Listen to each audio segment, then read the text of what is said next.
Hello, everybody. This is Tom Eckert here. You're listening to my podcast, Numerology, a GPS for the soul.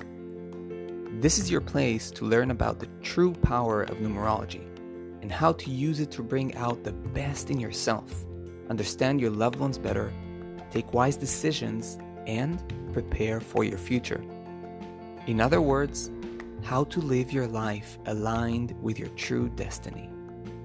Take your time to educate yourself and share these podcasts with your friends and family so they too can enjoy the great benefits of numerology. Enjoy!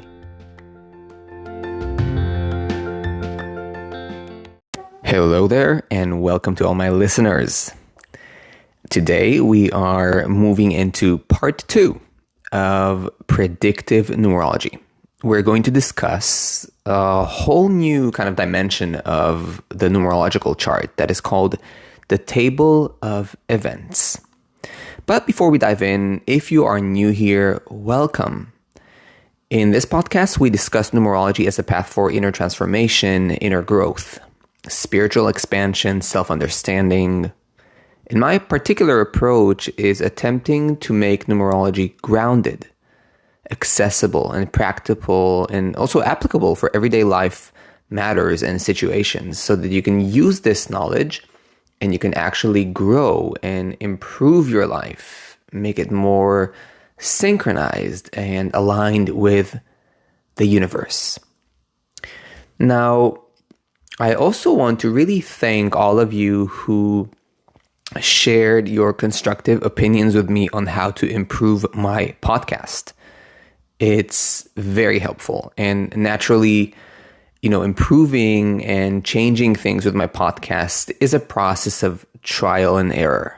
And as some lovely listeners communicated to me, and I fully agree with them, too many, invitations or promotions at the very beginning of the episode is somewhat daunting. And so, except for a few short notifications, the longer ones you'll find at the end of the episode from now on.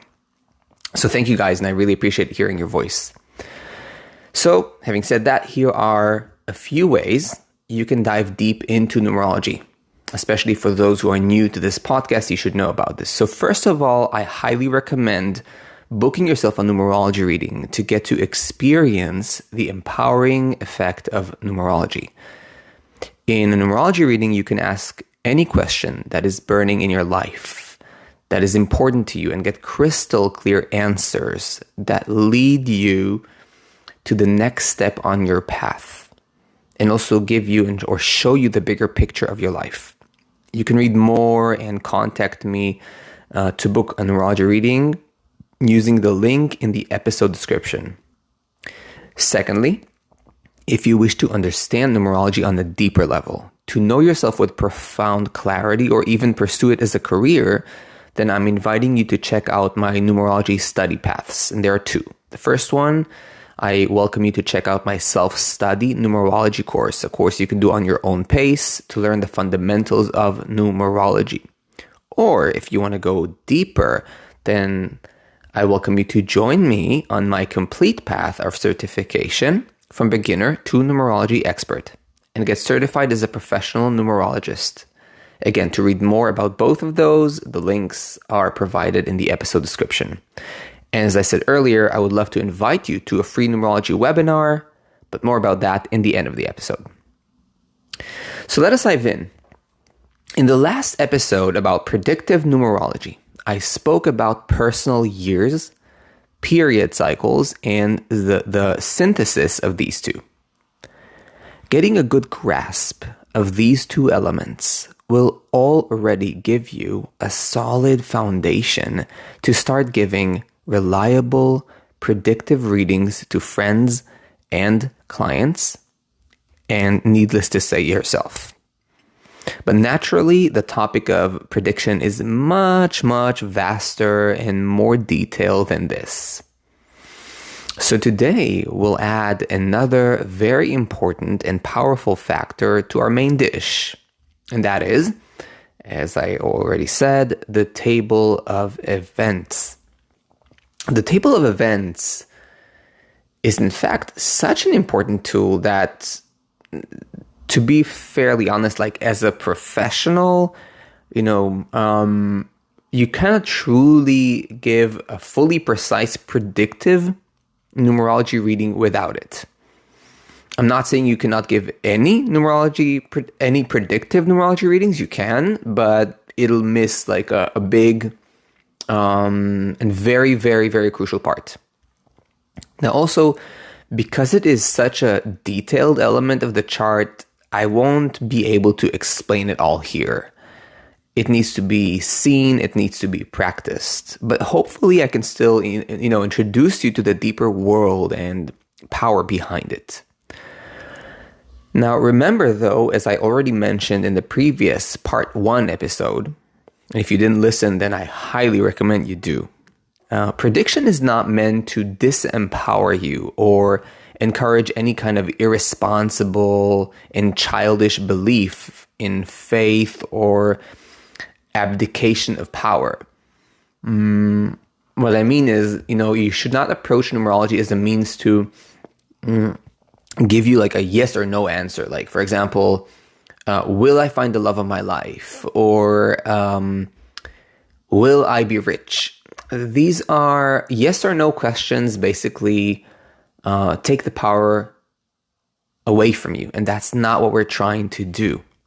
We're trying to kind of center you in that middle point, which is a right relationship between your co-creative power and the energetic movement and intelligence of the universe that work in cooperation. So predictive numerology is rather meant to be a wonderful compass that opens the possibility to walk your path with greater awareness and align with the energies of life. And as I already said, be a co-creator in that process. So what is the table of events? This thing I've mentioned already a few times. It is a unique method of using your full name, including middle names if you have any.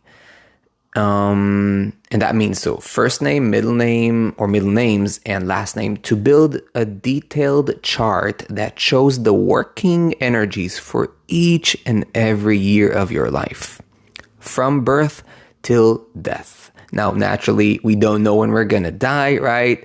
So we simply, we can create a chart of the table of events all the way into infinity, basically, right? And see the development of each and every year. The letters in your name are each spread across the chart in accordance to their number equivalent. Okay, I will explain that. Numerical equivalent in a cyclical manner. First name, middle name, and then last name. Now, for the purpose of making it easier to understand, in this episode, I will use a name without middle names, as it'll simply be much more digestible for y'all. So, but what's important to know is that the numbers derived from the letters point to actual events, circumstances, both physical and energetic.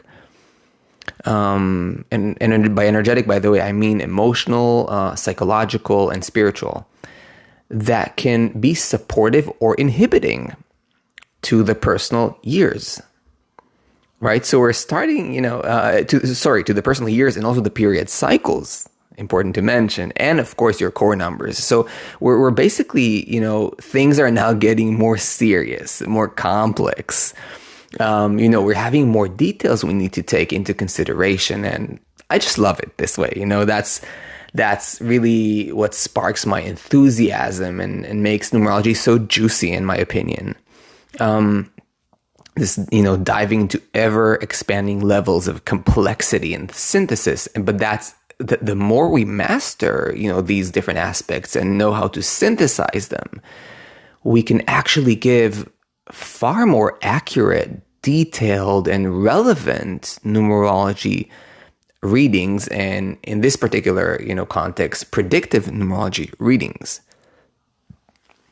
So how do we create the table of events? Let's use a simple name. Let's say Jane Dean, okay?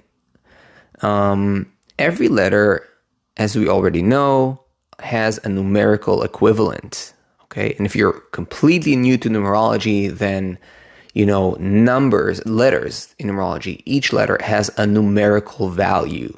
A is 1, B is 2, C is 3, and so on all the way to Z, okay? So Jane's first name, J equals 1, A equals 1, N equals 5, and E equals 5. That's a first name. Her last name, Dean, will be D equals 4, E equals 5, A equals 1, and N equals 5. Now, I didn't say that earlier, but thinking about that on the go, I recommend if you have the possibility, just take a pen and paper and do this with me so you can actually see it for yourself and learn how to do that, right? So we start at birth. And birth means age 0. And we start placing each letter of the name the exact amount of times based on its numerical equivalent. So J, we place once, A once, N 5 times as it equals 5, and also E 5 times. So that will on the table of events we'll have a J, an A, then N, N, N, N, N, and E, E, E, E, E, right? 5 times. Now we go back to J again and keep going, this way, like this cyclical way, until whatever age we want. That's the first name. Next, we do the exact same process with our last name right below the first name. We start exactly the same slot of age 0. Now, just a little note, if you have a middle name or middle names, you add its numerical values in the exact same way right under the first name. And only then you move on to the last name. And if you have 2 middle names and you would add, after you finish the first name and did a whole row until the age of 70, whatever, you would go on to the second, the first middle name, and you'll do also a row below the first name all the way to 70. And then the third middle name or the second middle name, and you know what I mean? And then you move to the last name. So you have a row below a row below a row of letters and numbers, right? Because each letter also is a number. And they're all indicative of events and energies, but we'll get there. So this takes a while to actually, to actually write down the whole table of events. But once you've completed it, you will have before you a table that literally describes the energies that will be affecting your life events each and every year. And having this data will give you much more insight into the events of past, present, and future, their intention and their meaning.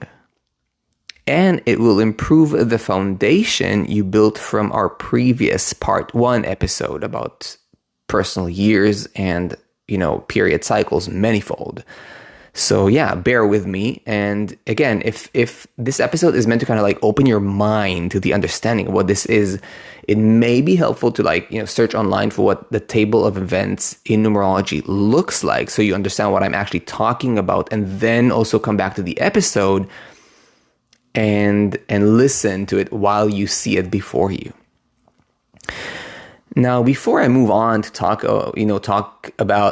about any kind of delineation or interpretation, we must talk about another very, very important factor here, and that's the essence number. So once you got all the numbers laid before you, your first name, your last name, okay, now we're coming back to the example of Jane Dean, okay, you are ready to calculate another important factor, which is called the essence number. And in our example with Jane Dean, We will have at age 0 a combination of J, which is a 1, and D, which is a 4. Now, I want to say, like, again, as you kind of really dive deeper, like J is actually a 10/1. Okay, it's not like A, which is only 1. Later on, you'll see that it's important. So I do give importance to the double digit of the reduced number, like master numbers and karmic debt numbers, for example. If they show up, they make a huge difference, right, in the events. And you can learn, in case you're not familiar with master numbers or karmic debts, then you can learn more about both of them in my previous episodes. Now, next, we add these two numbers. So we have 1, the J, and we have 4, which is a D. 1 plus 4, we get a 5.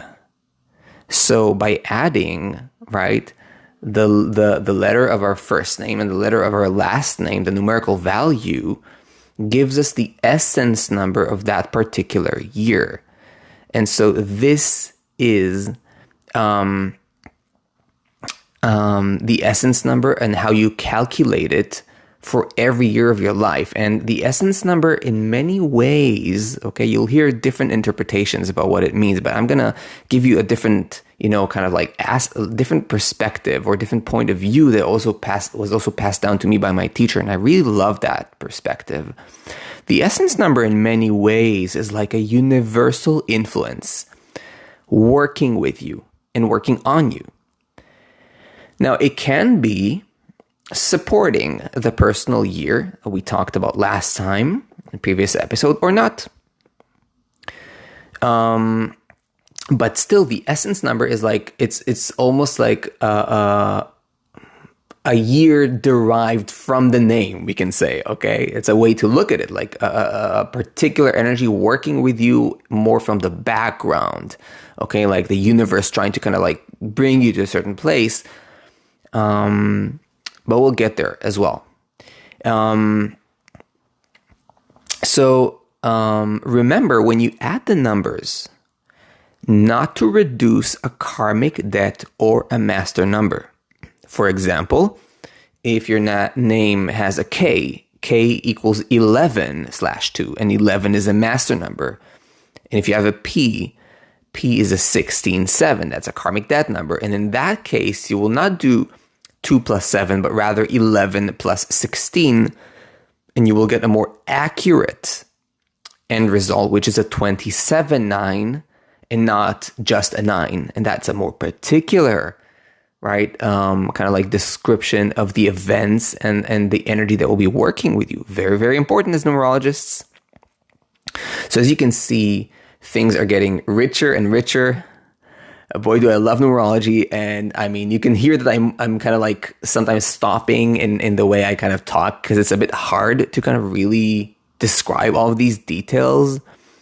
But I hope you can bear with me. And again, if you need to pause or, rewind and listen again until you really get it. Now, before I keep talking further, if you're enjoying this podcast and you want to keep learning more grounded, applicable, and high quality numerology, and also support me in spreading this work, then make sure to click the follow or subscribe button on the platform you're listening from and become part of my numerology community. Also, make sure to check out the questions at the end of the episodes. I'd love to hear from you. It really helps me know more about you, my listeners, and provide you with better content and establish a deeper sense of community and communication. So having said that, let us move on. So now that we have our table of events, it's set before us, it is time to start the predictive interpretation process. So let us carefully examine Jane's table of events for a random age 27. Okay, now I've already prepared that, so I'm not doing it in my head right now. I know what it's going to be. So if you will calculate it right, and I encourage you to try that for yourself to see if you get the same, the same letters and numbers, you should get an N in the first name, which is a 14-5. Okay, 14-5 is a karmic debt, plus another N from her last name, which is another 14-5. And together, when you add them up, that will be 14 plus 14, right? Karmic debts we add as they are, as is, we don't reduce them. And that will be a 28-1. And not 5 plus 5, which is a 10-1, which is a very different vibration. So 28-1, in this case, will be the essence number of Jane's 27th year. And the 14-5s from her first name and last name are the energies, the circumstances, and the events that lead to that one energy and that are also generally active during that time. So really notice, in this case, how interesting it is that both 5s are karmic debts during her 27th year. And that is very telling. Right now, if you don't know the table of events and you only know personal years and you don't see the karmic influences from the table of events, you will not understand why certain things, for example, are not working as you wish them to, or why certain things are happening that are kind of like concealed from you. Very important. So the duration of each letter number, so to speak, during a year. Okay, so now we're looking only the 27th year. And we have two letters in this case. We have 14-5 and 14-5, an N and an N. So the duration of each one of those N's, of these 14-5s during a year, would split in equal parts. So in Jane's case, every 14-5 will be active for half a year. However, if Jane had a middle name, or if you have a middle name, then each letter number, okay, would be active for 4 months, right? Equal parts, 4 months, 4 months, 4 months. That equals 12 months, equals a year. If you had, 2 middle names, then you would have 4 names listed on that list. First name, first middle name, second middle name, last name. Then it'll be 3 months, 3 months, 3 months, 3 months. I hope you follow. There's a lot of numbers here, but it's, in the end of the day, it's easy. You just need to kind of like see it in front of you. So we can see that the essence number, or where the universe is pulling Jane more from the background, as a background effect, is towards a 28-1. So we know that kind of she's required to strengthen her will, her clarity of intentions, and become more self-reliant and independent. By the way, remember that this all happens parallel to the influence of her personal year, which is more in the foreground and more pronounced. We'll dive into the synthesis of these two elements in episode part 3, okay? And we'll see. Perhaps I'll also, add the whole thing. So personal years with period cycles and the table of events. We'll see. So reaching that, 28-1 energy will happen via experiences of a 14-5 type. So through learning freedom, how to balance structure and freedom of structure, by opening up to enjoyment without excess, by exploring without endangering oneself, but also by sometimes going into extremes of self-indulgence or some more kind of irresponsible behavior, Jane will slowly reach and experience the emerging solidity and energy of the 28-1, that independence we mentioned earlier. However, the way is not going to be that smooth because both 5s are karmic debts, which denotes an element of setbacks, of delays, and an uphill climb on the path of experiencing real freedom in a balanced manner. And because the karmic debt appears twice, I know as a numerologist that it's a central topic and challenge during that time. This way, if Jane is my client, I can prepare Jane for her journey during that year to come. I can also explain to her what energies she may encounter, the imbalances she may be pulled into, and how to work with it properly to gain the best outcome. And now just zoom out for just a second before we move on. Think about this. Technically, you can also look into your past, right? So you can look at the table of events in earlier ages and try to figure out, for example, why you went through like a difficult time or a certain like breakup at a certain point. What happened there? What were you learning? What did the universe want you to go through?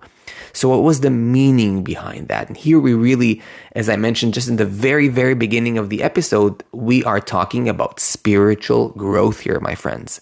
We are talking about growing in consciousness, in self-understanding. And that is the great, the great gift that the table of events provides us with. Now, there's a higher probability for Jane moving into the less balanced sides of the number 5, either as an expression of her behavior or as, and hear me out here, that's interesting, as external events, right? That will show up with that kind of karmic flavor.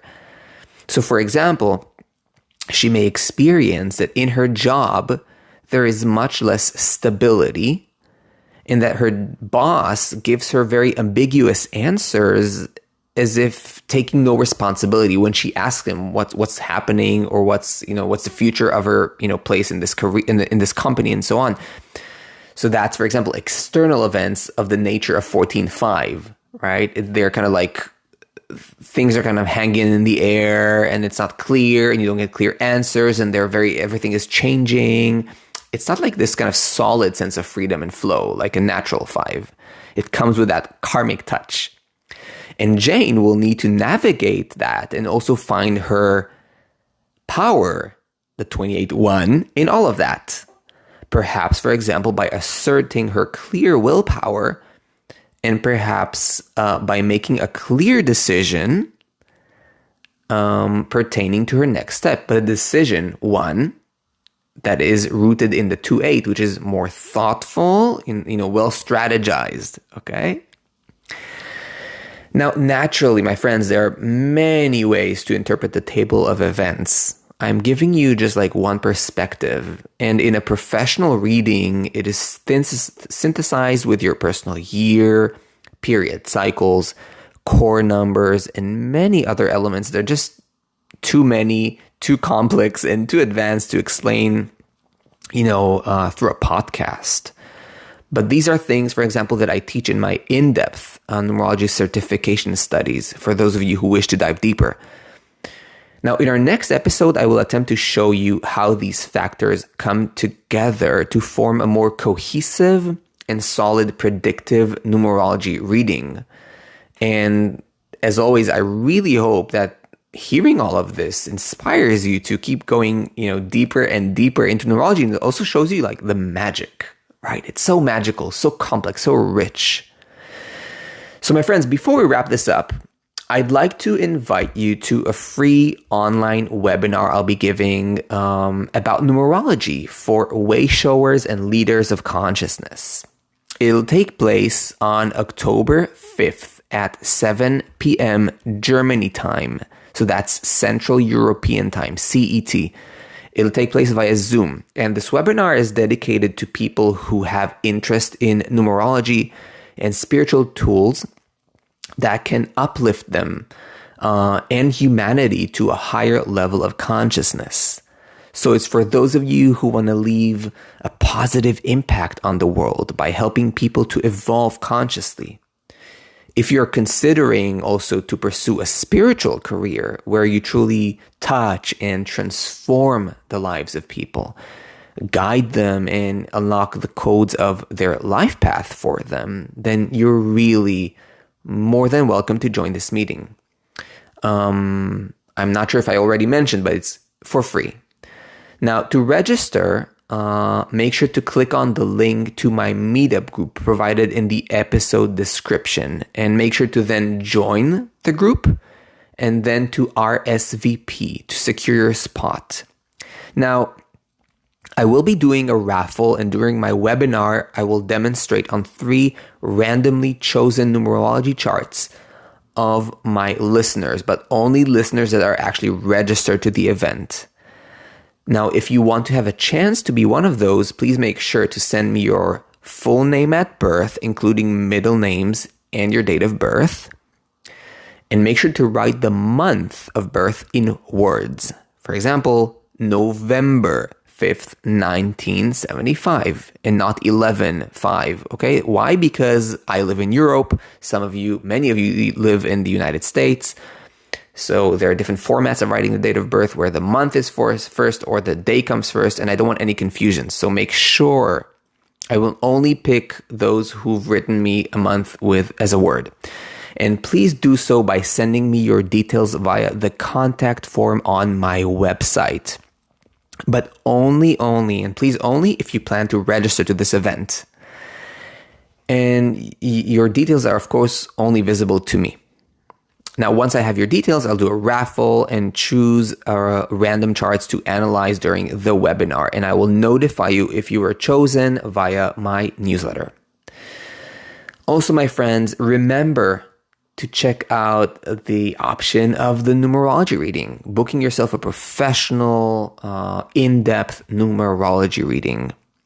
Also remember, if you want to dive deeper into actual numerology practice, to check the self-study numerology course and the in-depth numerology certification studies.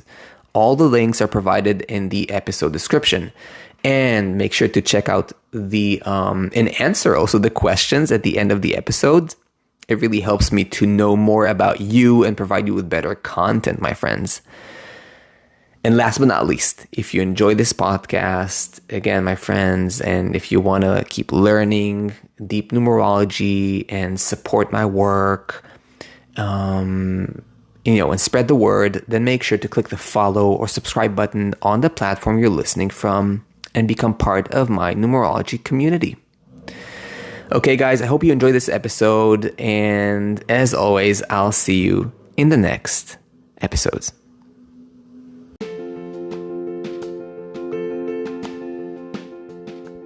I hope you enjoyed this podcast. If you did, and you want to go deeper into numerology, check out my website, tom-eckert.com. You can also book a numerology reading or even study numerology yourself through my courses. I'll see you in the next episode.